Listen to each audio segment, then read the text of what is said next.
Shalom Bapak Ibu Saudara yang dikasihi Tuhan. Seri pengajaran hari ini berjudul Manusia Masa Depan. Hidup kita sekarang boleh berat dan susah. Namun jangan sampai suatu saat nanti kita dibuang Tuhan di api kekal neraka. Maka kita harus mau mempersiapkan diri untuk diubahkan Tuhan menjadi orang yang memiliki kepastian masuk ke dalam kerajaan surga dan menjadi anggota keluarga Allah. Ini penting. Kita merasakan bagaimana ketika kita bangun dan berdoa, gairah kita untuk hidup lebih baik dari kemarin begitu kuat. Namun gairah itu semakin siang oleh karena satu hal dan lainnya menjadi kendor.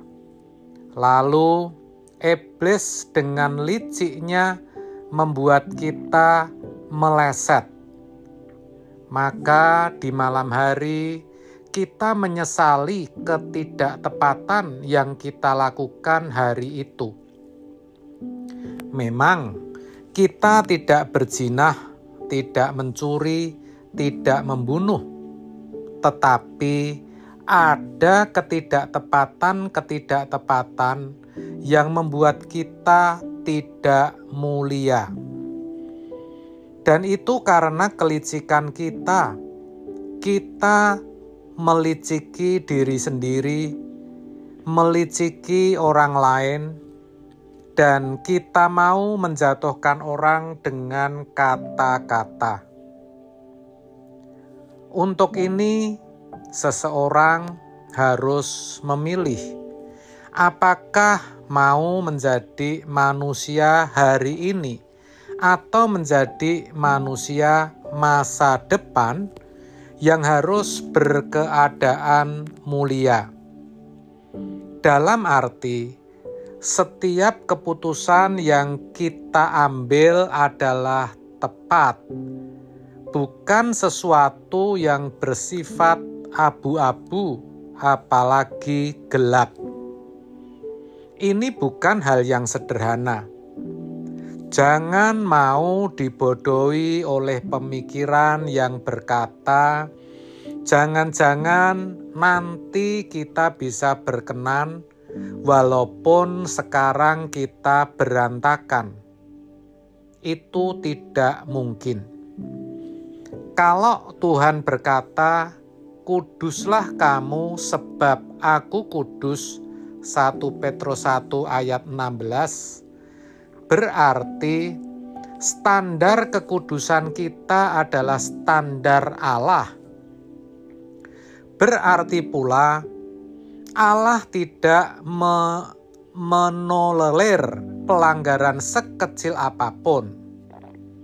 Itulah sebabnya kita harus meraih kekudusan, yaitu kemuliaan itu sejak sekarang.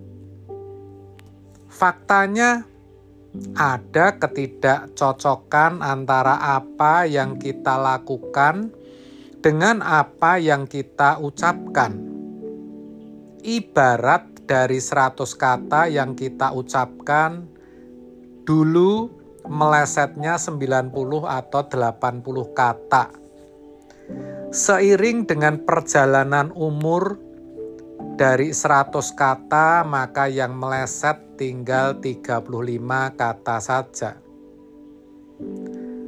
Namun lama-lama tidak meleset satu kata pun. Semuanya tepat. Dan itu kita tahu, bukan tidak tahu. Kita harus sadar bahwa masih meleset, masih tidak tepat. Tapi lambat laun kita tidak meleset lagi. Lalu kita akan memiliki keinginan yang kuat untuk cepat-cepat berdiri di hadapan tahta pengadilan Kristus, di mana kehidupan kita masing-masing akan dibuka. Jadi sebelum dibuka di sana, kita harus memeriksa diri kita sendiri dulu hari ini. Maka ketika kita mendengar kata suci atau sempurna seperti Bapa, hidup tak bercacat, tak bercela, kita tidak lagi memandang hal ini sesuatu yang berat sehingga ada penolakan. Sebaliknya, kita makin bisa menerima karena ini adalah sebuah keniscayaan yang sangat mungkin kita capai. Akhirnya kita merindukan menjadi orang yang berharga di mata Allah. Tanah liat itu berharga di tangan penjunan. Tapi kalau tanah liat sudah tidak bisa dibentuk, akhirnya dibuang. Nah, kita mau jadi tanah liat yang dibentuk lalu jadi bejana. Bejana yang indah yang nantinya akan ditaruh di rumah Bapak menjadi hiasan. Sekarang coba renungkan, siapa sih kita yang karena kemurahan dan kasih-Nya menjadikan kita anak-anak Allah? Allah yang Maha Agung, Maha Mulia, Allah semesta alam yang menciptakan langit dan bumi. Luar biasa bukan? Ini adalah kesempatan yang berharga. Maka selagi kita hidup, kita harus meraih kemuliaan itu. Dan kita harus tahu bahwa kita sudah meraihnya atau belum. Kita masih bercacat atau sudah tidak bercacat.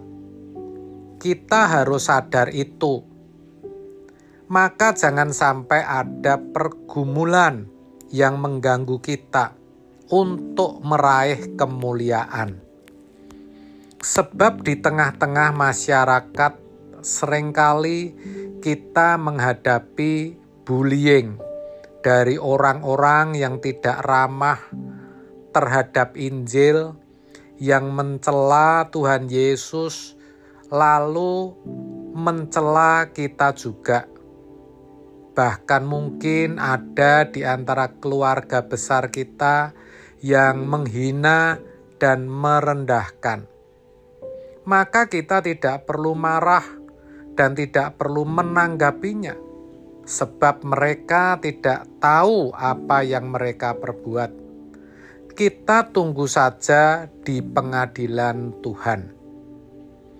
Di sisi lain, justru kita lebih menjaga diri dan menjadikan hal itu peringatan yang baik untuk kita, agar jangan sampai kita benar-benar seperti yang orang katakan itu. Jadi, tidak ada agenda hidup lain selain bagaimana kita menjadi anak Bapa yang berkenan.